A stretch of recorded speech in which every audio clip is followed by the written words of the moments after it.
Yeah, there are 2 books of essays. Two books, okay. Yeah. My very first book, which in Spanish is called Papeles Falsos, and in English is called Sidewalks.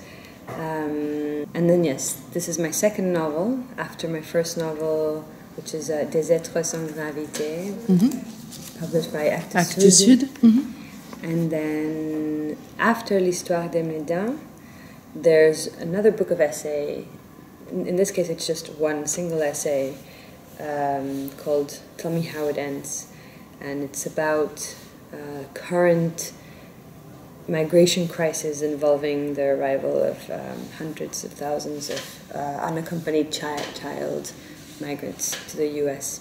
Okay. So it's an essay on migration. So far, that's it. There's another novel that I've just finished, but that won't be coming until maybe next year.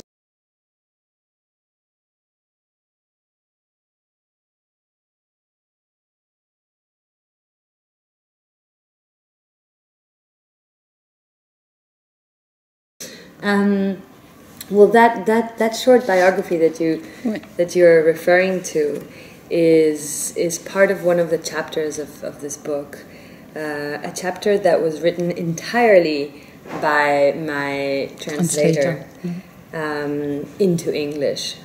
She's a wonderful woman, Christina Maxuni, with whom I've had a long history now of collaboration in translation.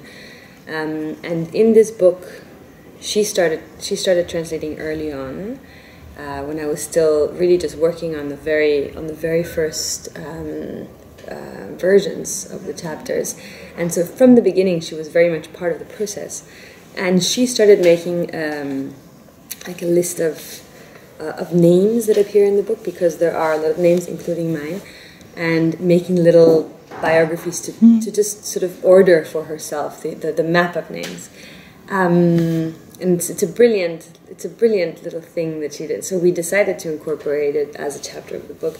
Now, what she says about me there is actually true. I don't know where she got it from. Maybe I told her about it. Maybe I wrote it somewhere. And it's a short episode that she's referring to, where I was in Chiapas in Mexico. My mother had joined the Zapatista revolution or upsurgence in 1994, while I went away to live in South Africa with my father after the Mandela elections. And I went back many times to visit my mom in Chiapas, and I even went later on, when I was older, to work with her in Chiapas too. And one day we were in San Cristobal de las Casas, a beautiful, beautiful city in Chiapas. And I was walking around, and I found a book by the writer Sergio Pitol, and I bought it and I read it, and I always assumed that he was indeed an Eastern European writer, and it turned out years later that I realized years later that he wasn't an Eastern European writer, but a Mexican writer who happened to translate a lot of Eastern European authors into Spanish. And I guess beyond the anecdote, it says a lot about me, my ignorance at that time, my absolute foreignness from my own culture. I didn't grow up in Mexico. I was born there, but I grew up in South Korea and South Africa and India. So I was very much a foreigner to my birthplace. And I've also, in a certain way, remained relatively foreign in terms of my writing and like the writing tradition to which I belong, which is not necessarily the Latin American one, although I do of course also borrow from the Latin American tradition. So I guess Pitol, who's one of my favorite writers, reads in Spanish as if you were reading something translated from Polish into Spanish. And I think that great books, as Proust used to say, are all written in a kind of foreign language. And I've, in a way, always strived in my own writing to never never make compromises to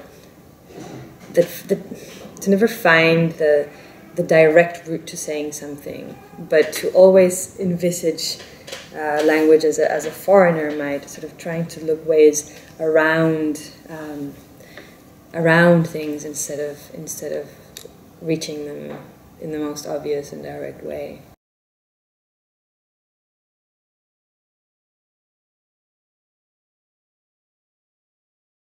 The Chinese cookies. Yeah, the fortune cookies. Yeah, it's Chinese? Chinese. Okay. Yeah. Although my Chinese translator saw those and she was like, this is not right.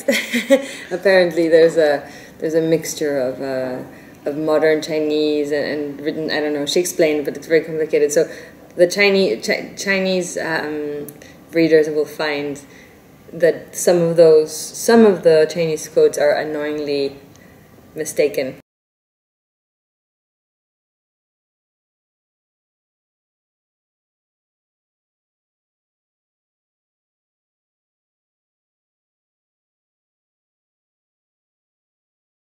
Yeah, I do. Also, yeah. I mean, I learned how to read and write in English, as most children do, when I was 6 years old. And at that time I was living in South Korea and I was attending an American school.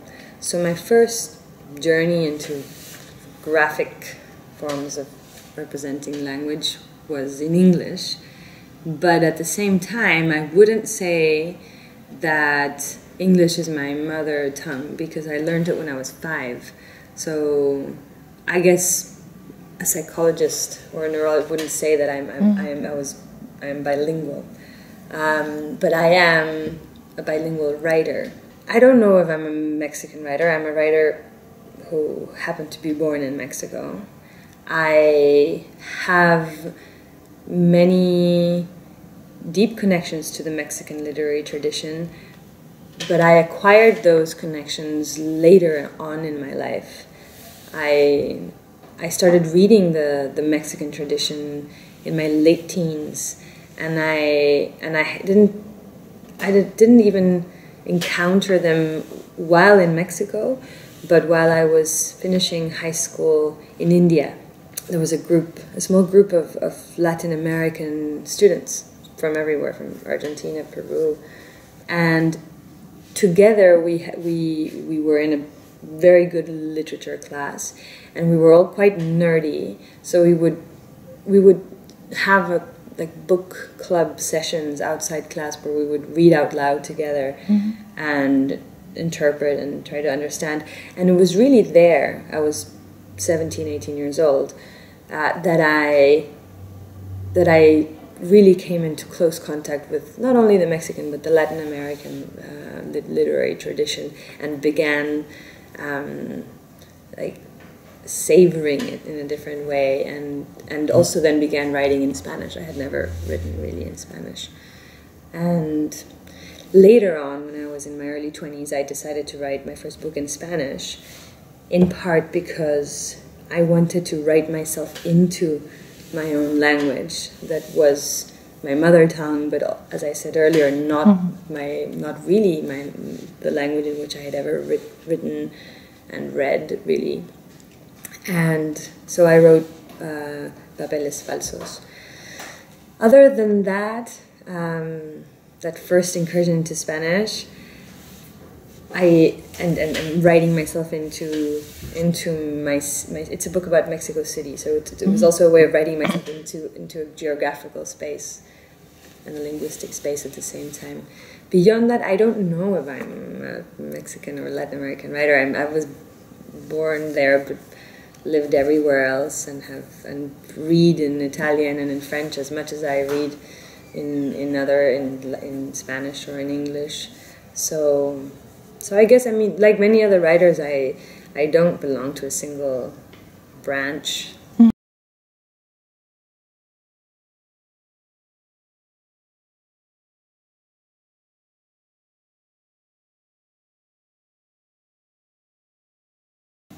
I didn't have a concrete plan when I started writing this book. I didn't even know that I was writing a book. And that was a very good thing, because I had no pressure to produce a final object, a final story. My only motivation was that there was a group of factory workers that worked in the juice factory in the Jumex that at the same time funded the acquisition of very expensive sort of state-of-the-art contemporary art objects. And I was interested in understanding the relation between the factory and the gallery that exhibits those art objects and the workers' work, ultimately funding the acquisition of the works, and the divide or décalage between the workers in the factory and then the artists and the curators and the people in the gallery. And I was interested particularly in understanding how the workers envisaged that network of relations and gaps and inequalities. So I was basically, it was almost like I had one research question and curiosity, and I wanted to use my writing as a tool to allow them to speak about it, to reflect about it, and sort of answer my question somehow.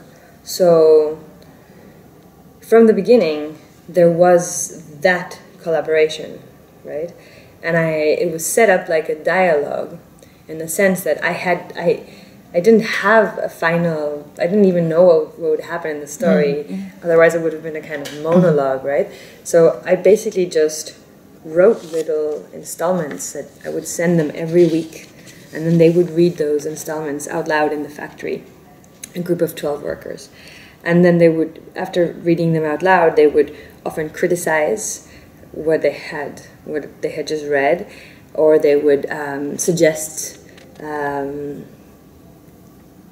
possible developments, or ask questions, or simply tell anecdotes of their own lives that were kind of sparked. And many times, and that's what I was looking for, they would start talking about how they saw their relationship as factory workers with the gallery space. So all of that was recorded in the sessions, and I would listen to that recording every Wednesday night when the session finished, and then I would start replying by writing another installment.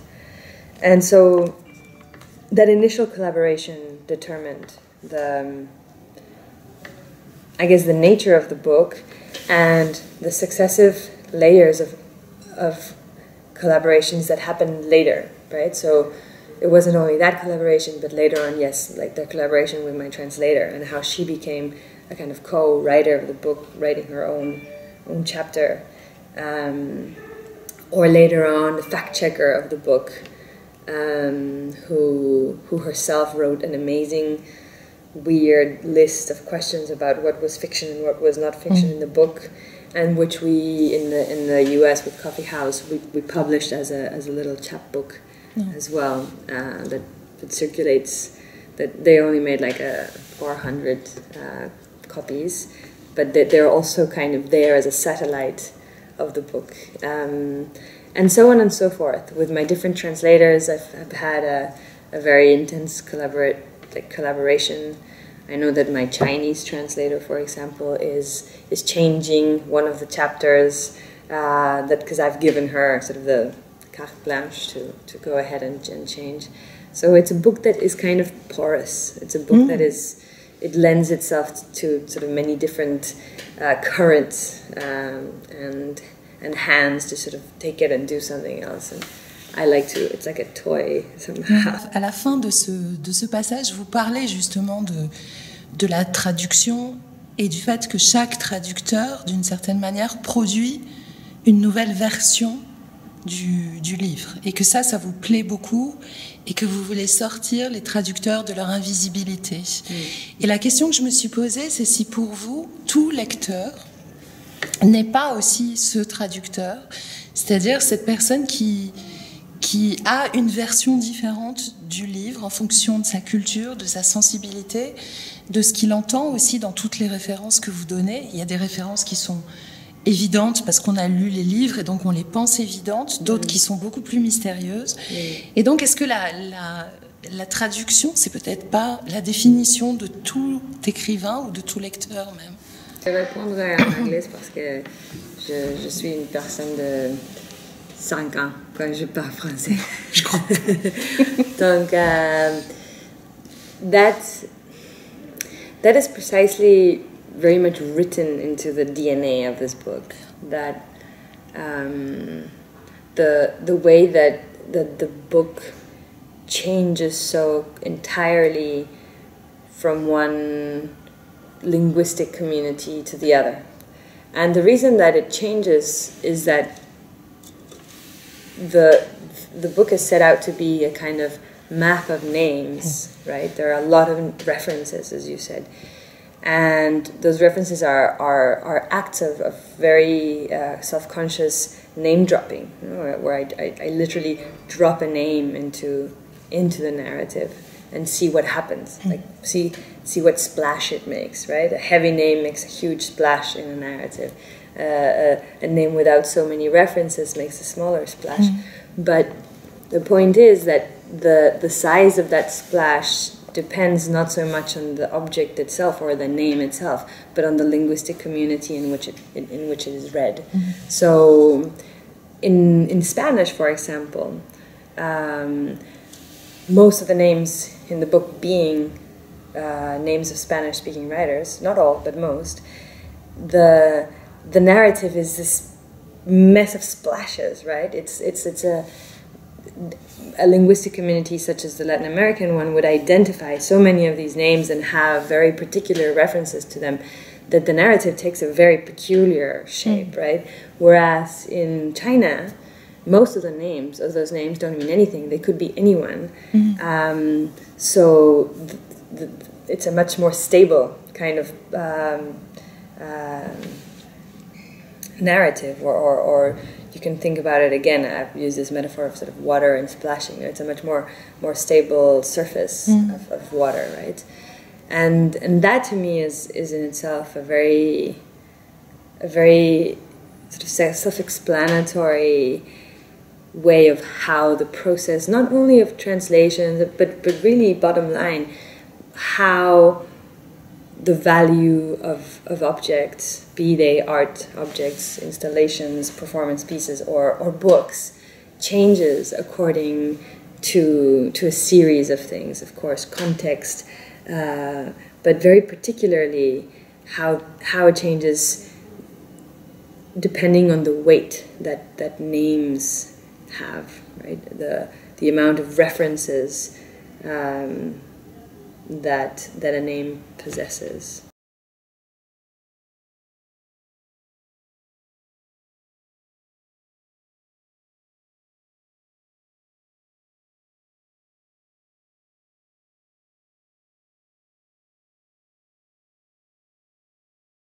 Definitely. I mean, thinking of the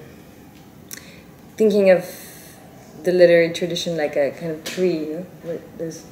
I was going to say, I was looking at a tree there that the camera can't see, you know, but it's very much sort of the image of a tree branching out with a series of interconnections and a genealogy very much in the way that we think of familial ties and familiar genealogies. But also, in the Spanish-speaking tradition, there's a lot of solemnity with respect to tradition and the genealogy, right? I don't know if it happens so much in the French tradition. Perhaps we are even more solemn than the French in the Spanish-speaking tradition. And I get a little bit tired of this solemnity, and the book in many ways is also a bit of a sardonic or sarcastic response to this idea of this very solemn idea of tradition. So calling everyone an uncle is a little bit of a way of de-solemnizing this genealogical cliché. Right?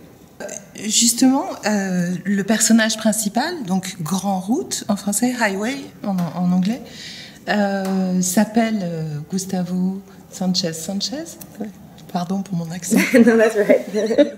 Et c'est évidemment un nom en référence à Cervantes et à Sancho Panza, peut-être, je ne sais pas. Je me suis demandé. I had not thought about it like that, but it's a great relation. And if there was a relation, I probably would have made it unconsciously. And no doubt that Gustavo Sanchez is a very Sancho Panza kind of character. Like he's in that realm of characters. Oui, puis c'est un Picaro qui traverse les espaces, qui va voyager tout autour de l'Europe, etc. Et vous, il vous intéresse au moment où il se pose. Oui. Il est dans son village, il collectionne des objets, il les vend, et il voyage par les mots, par les histoires qu'il raconte. Oui. Et donc pour moi, il y avait cet aspect picaresque, cet aspect aussi du roman dialogique. Ou dialogique, you understand what I mean? Yeah. Vous parlez très très bien français. Puisque à chaque fois, il s'arrête, il parle, il rencontre des gens, il parle, et justement le narrateur de son histoire, on l'apprend après. Fin, oui, il l'a rencontré par hasard. Oui. Comme dans justement les romans picaresques, les romans excentriques. C'est pour ça que je me pensais que c'était... C'est absolument un roman dans la tradition de la picaresque.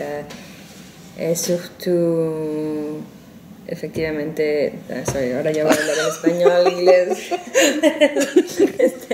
And particularly the tradición cervantina, the tradition of Cervantes, and the many stories within the stories, at the end of which we learn that there's a biographer or someone else who's writing the story, very much like Cide Hamete in the story of El Quijote, right? So, I mean, yes, in that sense, but also I appreciate that you notice this relation between Sancho Panza and Gustavo Sanchez and Grand Route. They're both like, I mean, or maybe not Sancho Panza, Gustavo Sanchez is a kind of Sancho without a Quixote, you know. He's a kind of lost, like a completely lost Sancho who nevertheless has already internalized the Quixotic desire to live his life as if it were a story, as if it needed to be worthy of being told, right? Of being turned into literature. Et c'est quelqu'un qui se contente jamais de la réalité, qui la transforme, qui l'étend, puisque il invente des histoires. Alors lui, il le fait parce que ça ajoute de la valeur aux objets, soit qu'il collectionne, soit qu'il vend. Mais c'est aussi tous ces écrivains qui inventent le réel, parce que le second narrateur, Jacques de Voragine, il écrit des vies de saints, qui sont a priori des vies entre guillemets réelles, enfin de gens qui ont existé. Mais vous faites référence aussi à Borges, à Foucault et aux vies infâmes, c'est-à-dire à des vies imaginaires. Et en France, on a un grand auteur du 19e siècle qui a écrit des vies imaginaires qui s'appelle Marcel Schwab.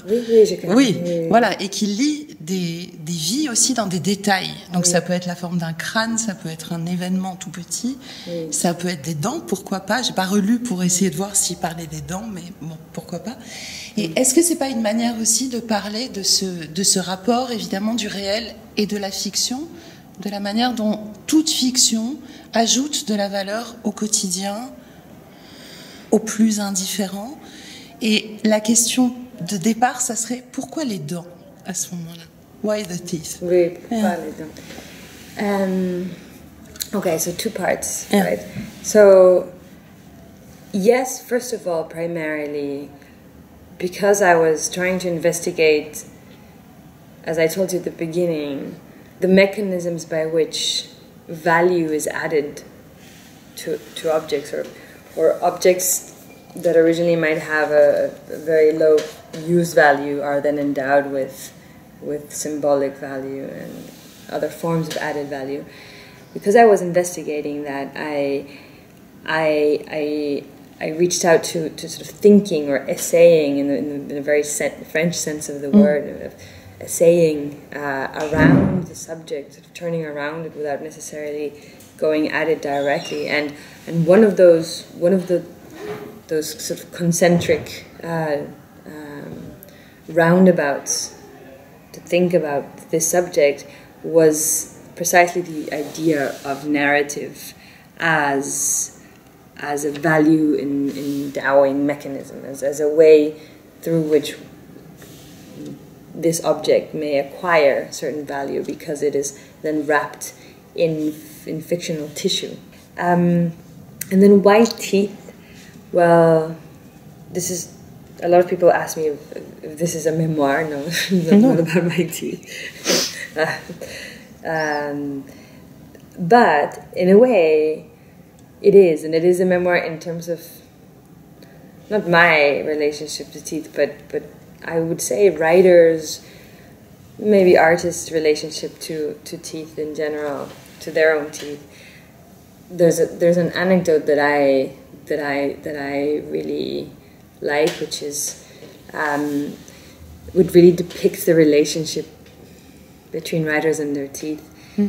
So Proust had really beautiful teeth, but his close acquaintance friend, the Comte de l'Autremont, I guess because he smoked so much opium, I don't know, had really bad teeth. They were all black.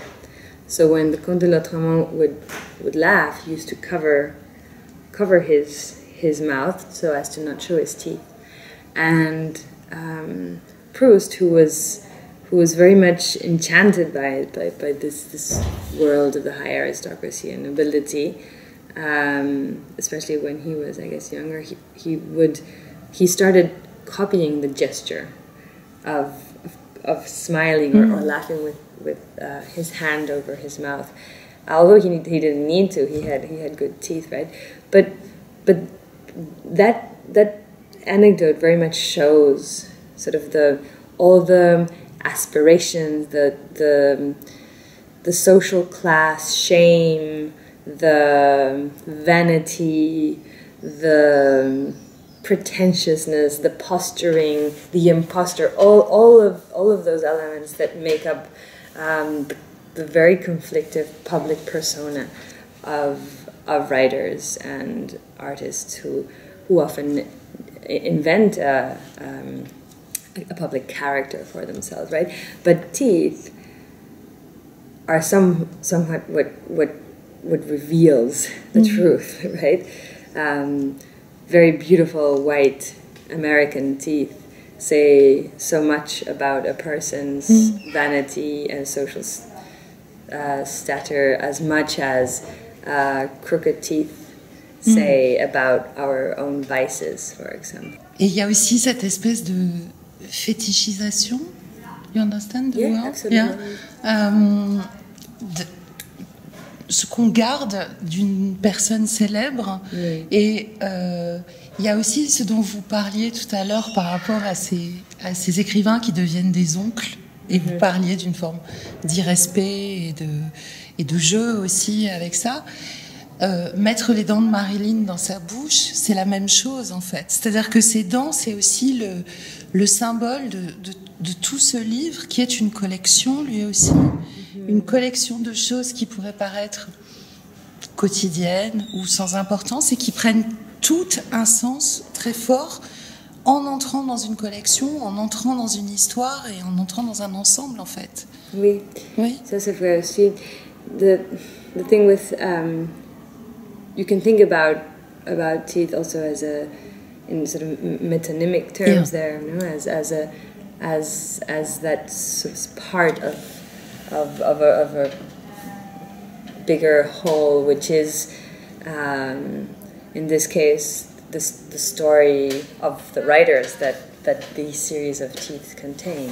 I mean, the whole mechanism of teeth being auctioned and sold in the story serves as a doorway into stories, life stories or small biographies, which themselves lead to be able to sort of to tell other stories. So yes, there are kind of doorways, much as the mouth is the doorway into our bodies. No, it's a kind of soil, right? The threshold between our exterior appearance and our interiority. Il y a une scène très très forte, alors que je ne vais pas raconter, mais qui est une installation d'art dans laquelle se retrouve justement Highway, qui est une installation de Ugo Rondinone avec les clowns.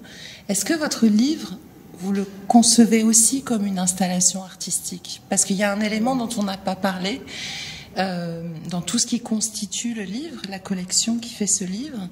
C'est à la fin les photographies avec ces citations d'écrivains. Est-ce que pour vous c'est aussi une installation artistique au sens de l'art contemporain? Parce que vous parlez dans la postface d'une inversion du geste de Duchamp, donc décontextualisé, mais ça va dans l'autre sens, effectivement. C'est pas mettre un objet dans un musée, c'est l'inverse. Vous sortez les objets du musée. Exactement. Ouais. I wouldn't say though that it's an installation or even a performance piece. I don't think that I'm very much entitled to. I'm a writer. I'm not an artist. I was interested in investigating mechanisms and procedures of the art world and how they overlap with the literary world, and in exploring that overlap and taking it further. But I mean, even though the mechanism by which I produced this had a performative quality, I wouldn't come at it as this is my performance piece. Vous dites qu'il y a aussi ce plaisir de raconter des histoires et d'entendre des histoires, et vous dites avoir voulu unir deux manières de dire des histoires. C'est à la fois ces histoires qu'on racontait dans les usines de tabac à Cuba pour que les ouvriers, enfin les ouvrières d'ailleurs, voient le temps passer plus vite. Et puis il y a ce plaisir aussi de l'écriture et de la lecture en série, celle du roman feuilleton.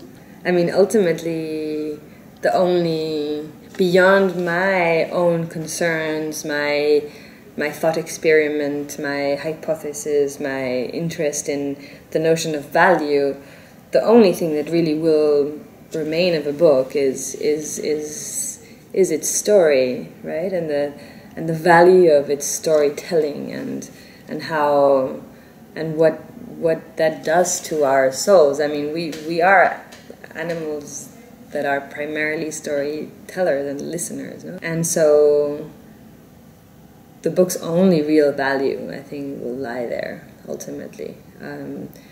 All the other intentions of the author will disappear,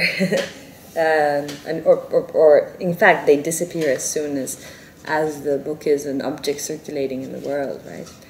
Et il y a une question que je me suis posée, c'est le fait que ce soit dans l'espèce de map, de carte, qui est cette collection de noms, de dates à la fin du livre, donc qui est écrite par la traductrice, dites-vous, mais vous étiez d'accord, je suppose. Oui, bien sûr. Tout entre dans la date de naissance et de mort du personnage.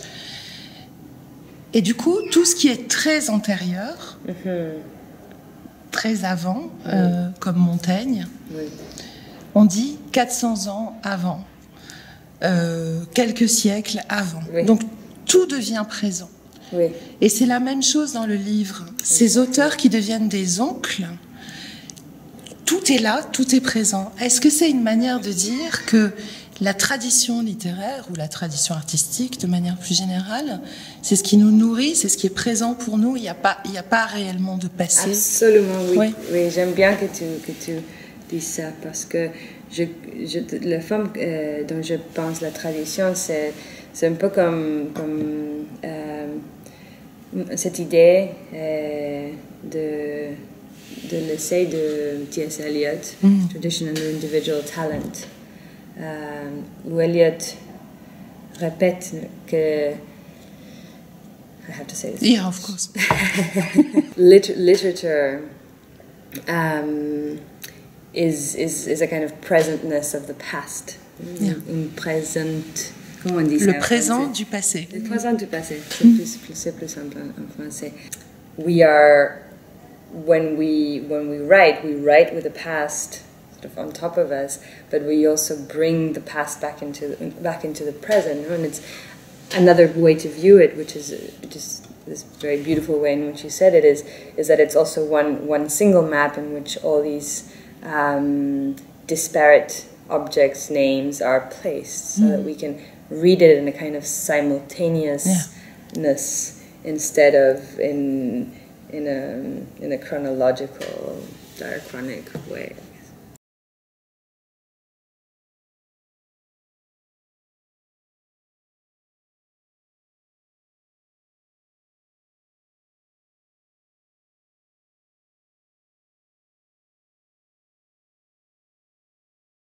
Fresan is an incredibly smart writer, and definitely a reference in many ways, and someone whom I've read and admire.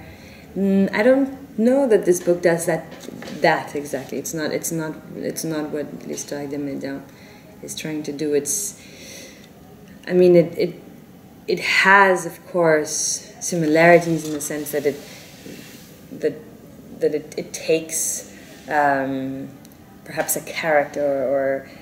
character in these cases and develops a story about, maybe centered around their teeth, that is hyperbolic, a hyperbolic truth about them, but not necessarily. It's not false, and it plays with the borders of the raw material of fiction, which is often life. But I guess I'm more interested than anything in sort of telling the story of people through